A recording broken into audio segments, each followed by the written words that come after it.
नमस्कार, मैं विशाखा ठाकुर। स्वागत है आप सभी का 3.0 टीवी में। व्यूअर्स को कॉम्प्रिहेंसिव अपडेट प्रोवाइड करने के लिए क्रिप्टो टीवी हुआ 3.0 टीवी में रीब्रांड।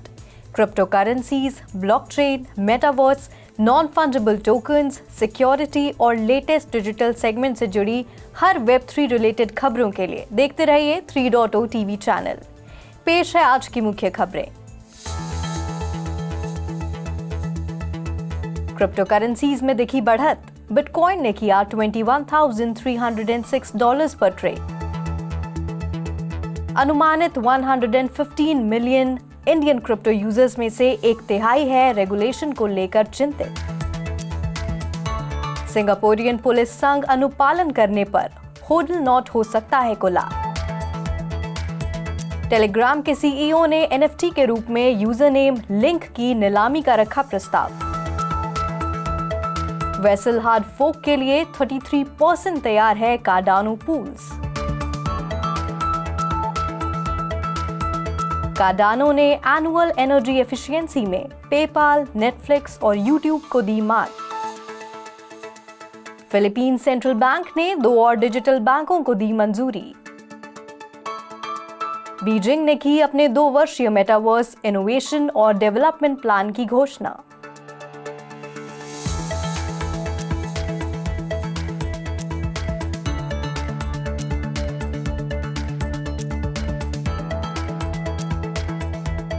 और अब खबरें विस्तार से।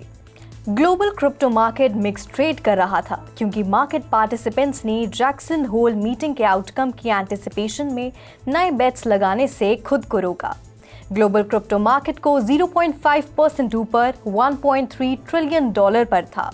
वहीं एनालिस्ट ने कहा कि फेड चेयरमैन जेरोम पोवेल ने 26 अगस्त को जैक्सन होल कॉन्फ्रेंस में मुख्य रूप से अपकमिंग रेट हाइक्स के बारे में बात करने की योजना बनाई है।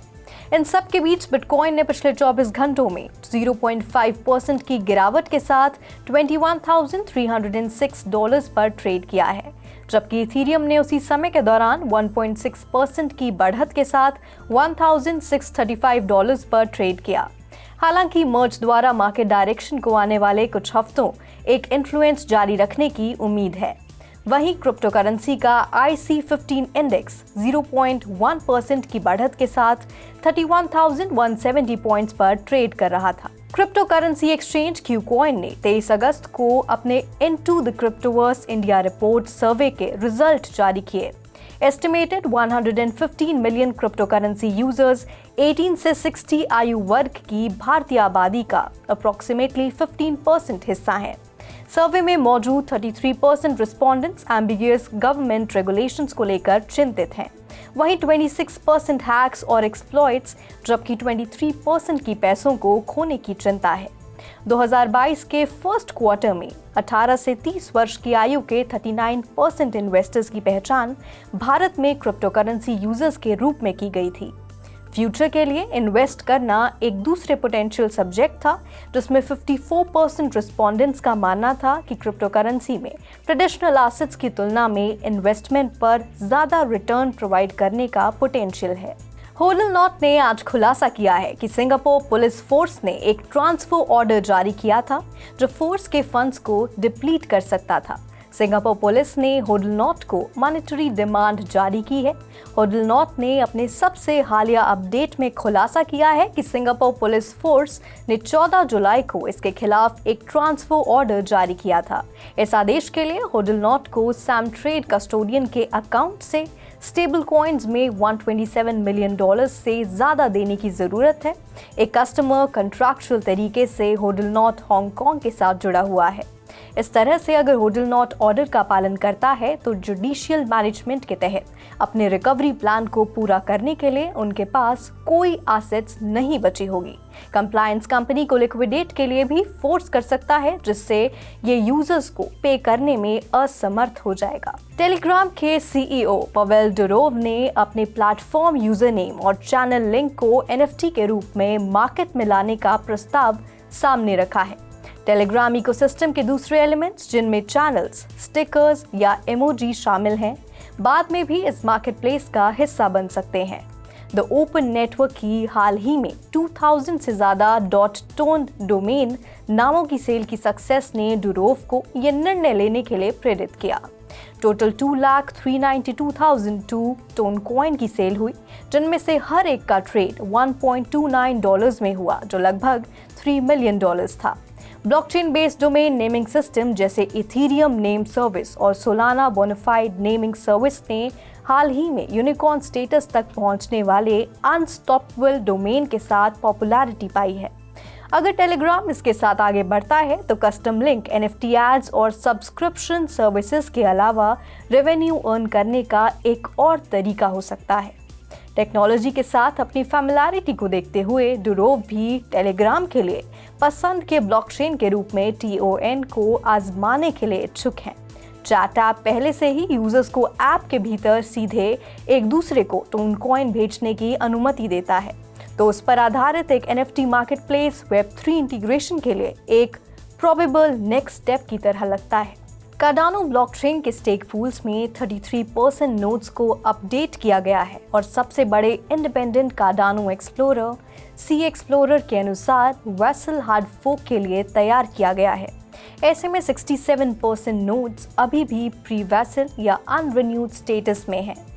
खुद कार्डानो के फाउंडर और हेड चार्ल्स हॉस्किंसन का कहना है कि रैट्स उनका स्टेकिंग पूल हाल में 1.35.3 वर्जन में अपडेट किया गया है।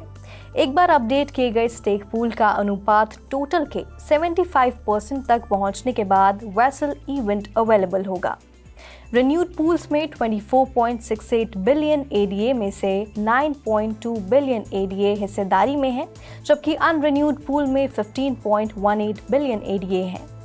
वेसल हार्ड फोक के रिजल्ट में कार्डानो की हिस्ट्री चेंज होनी चाहिए। इस इवेंट का रिजल्ट मेजर नेटवर्क एनहांसमेंट्स में होना चाहिए, जिसमें बढ़ी हुई bandwidth, greater Plutus smart contract platform functionality और इथेरियम नेटवर्क से कार्डानो नेटवर्क में एडिशनल टोकन टाइप्स का माइग्रेशन शामिल है। हालांकि लॉन्ग अवेटेड वेसल अपडेट 29 जून को होने वाला था और टेस्ट नेटवर्क को मई के अंत तक चालू होना था।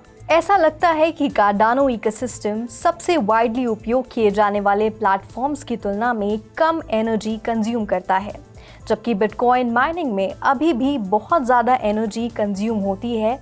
कार्डानो की अचीवमेंट क्रिप्टो इंडस्ट्री के लिए एक बड़ी जीत है। 0.0027 TWH की एनुअल कंजम्पशन के साथ ADA, पेपाल और यूट्यूब की तुलना में सबसे ज़्यादा एनर्जी एफिशिएंट है। कार्डानो डेली सभी चीज़ों के लिए एक डेडिकेटेड डेली फीड ने सोमवार को अपने ट्विटर पेज पर डेटा पब्लिश किया। कार्डानो हर साल सिर्फ 0.0027 TWH कंज्यूम करता है, जो दूसरों की कंपैरिजन में एक रिमार्केबल अचीवमेंट है। इसकी तुलना में पेमेंट की बड़ी कंपनी पेपाल हर साल 0.26 TWH कंज्यूम करती है, जो कि कार्डानो द्वारा कंज्यूम की गई इलेक्ट्रिकल एनर्जी का लगभग 100 गुना है।